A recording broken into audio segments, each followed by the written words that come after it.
Hello everybody, my name is Carolyn Quick and I am the co-founder of Persisting Sound. Welcome to our very first virtual concert Vulnerability. We're so excited to be here with you guys tonight.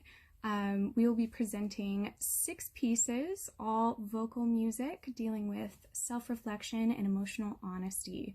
We're going to feature 3 collaborators tonight, myself, Lisa Neher, and Swatosh. If you really enjoy the concert and really enjoy the performances, if you're able to, I'd love it if you would consider donating to our virtual tip jar, which is linked in the description below. But otherwise, I hope you enjoy the concert. Please welcome our first performer, Lisa Neher.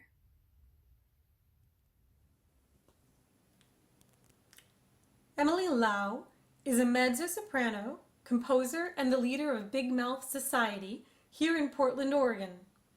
This duet is from her set of 7 Dickinson songs. She writes, "In my mind, Emily Dickinson was a lonely girl sitting in a lonely house, imagining a world full of possibilities."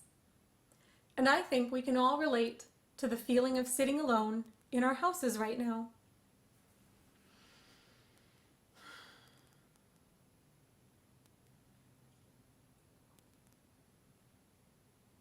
That it will never come again is what makes life so sweet.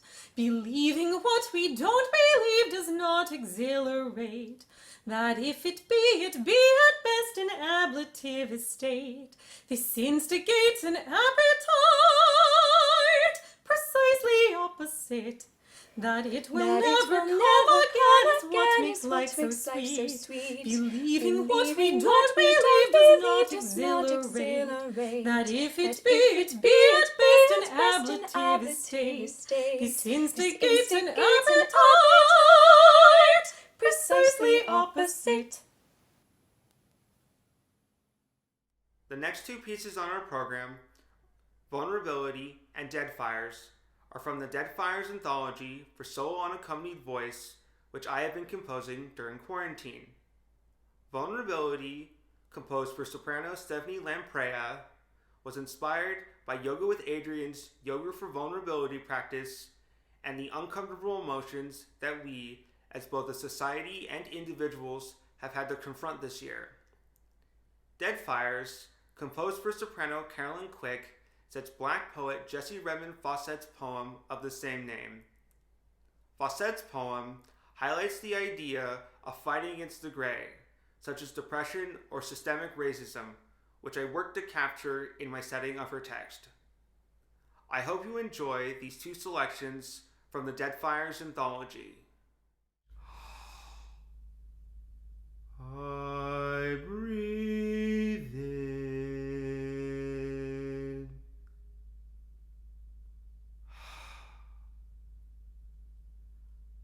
I breathe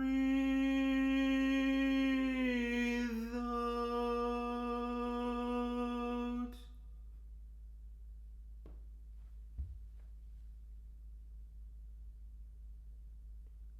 The weight of my soul's grounds through the earth. My heart space opens anew, wading through emotions deep and complex with vulnerability flowing like tears falling.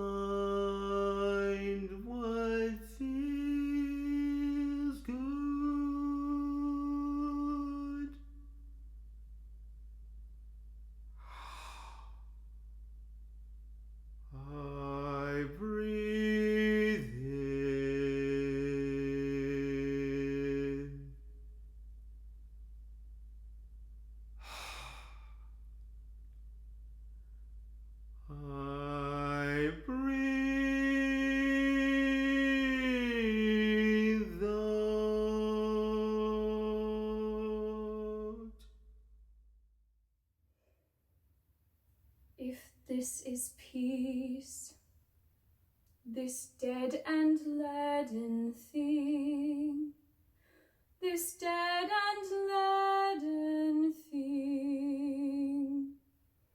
Then better far the hateful fret, the sting,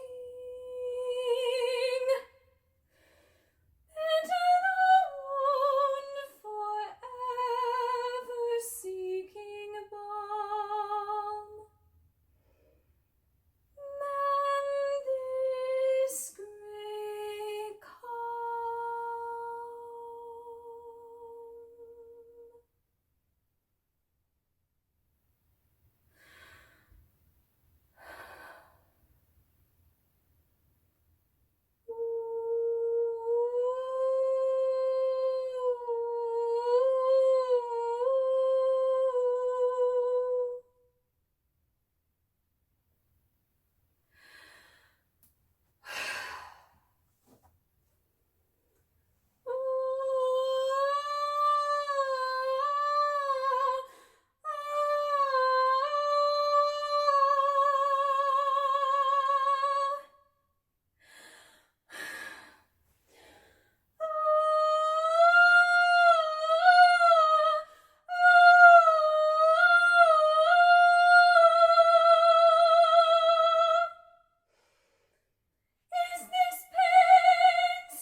The next piece that I'm going to perform is called Alleluia.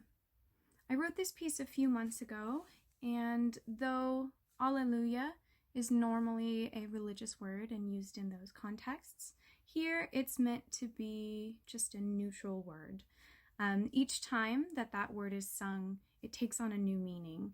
And this piece really focuses in on grief, which I think a lot of us have been feeling the last 6 months, 8 months, you name it, just collectively. And Alleluia is meant to kind of just explore that space, to see the bright sides of it, to kind of wallow in the depths of it, and just to kind of live with it. And the very last chord ends on a rolled chord in an upper register of the piano. And I thought that was really important to add, just to make it a little bit more hopeful. So here is Alleluia.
Catalina von Wrangell is a composer, sound artist, and clarinetist living in Miami, Florida.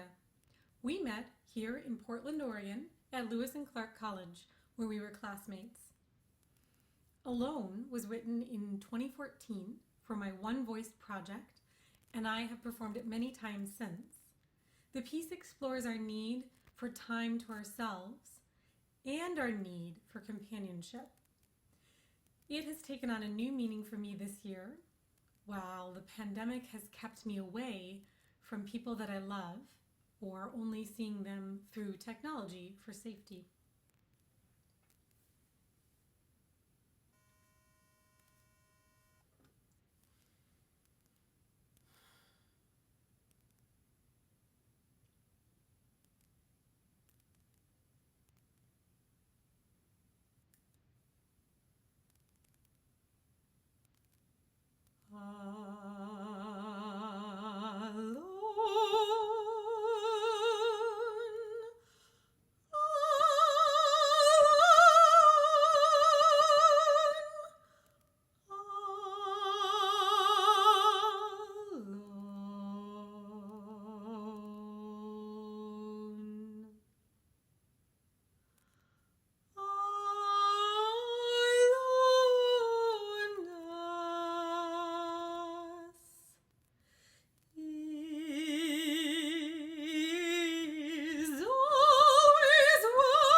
Loneliness permeates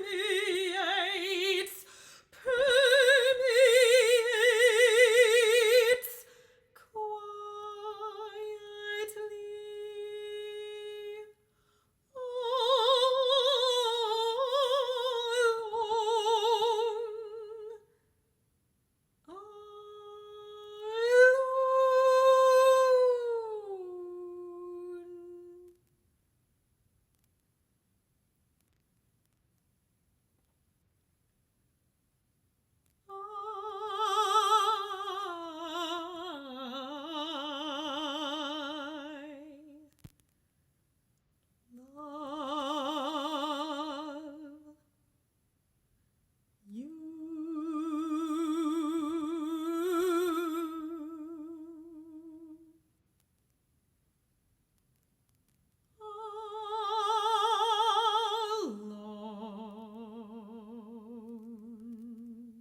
The last piece on our concert will be Imu Temur Habitu by José Maurício Nunes Garcia. So Garcia was a composer and organist at the turn of the 18th century in Rio de Janeiro, Brazil. This piece was written in the year 1800, and this motet was originally for Ash Wednesday as a part of the Catholic season of Lent. And while it was written for religious purposes, the text describes this scene of lamentation, this outpouring of collective grief. And I think that that's something that it's a scene we can all put ourselves in right now as we mourn the things that we've lost this year. And, we sit alone in our houses. We are forced to come to terms with our own vulnerabilities in a way that we haven't necessarily had to do before. But the thing that we still have is hope. And I think that through our collective suffering, our main hope is that we're going to make it through these times, and we're going to look back at this period and hopefully see this collective suffering as something that meant something that inevitably brought us closer together. So without further ado, please welcome all three of the collaborators for this concert singing Imu Temur Habitu. I hope you have a great evening and have a good night.